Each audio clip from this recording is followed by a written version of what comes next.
How to enable automatic time sync in Windows 11. This tutorial shows you how to make sure your clock stays accurate without having to set it manually. First, click the Start button and open the Settings app. From there, click on Time and Language in the left sidebar. After that, click on Date and Time on the right side of the screen. At this point, make sure the toggle next to Set Time Automatically is turned on. From here, also check that the toggle next to Set Time Zone Automatically is enabled so your time zone stays correct as well.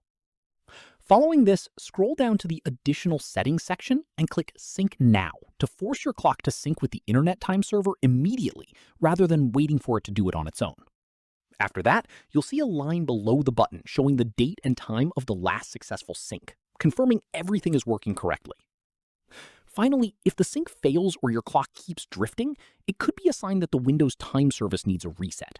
You can fix this by searching for Services in the Start menu, finding Windows Time in the list, right-clicking it, and selecting Restart.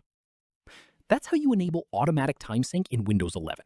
If this helped, drop a like, subscribe for more tutorials, and ring the bell so you catch the next one. See you then.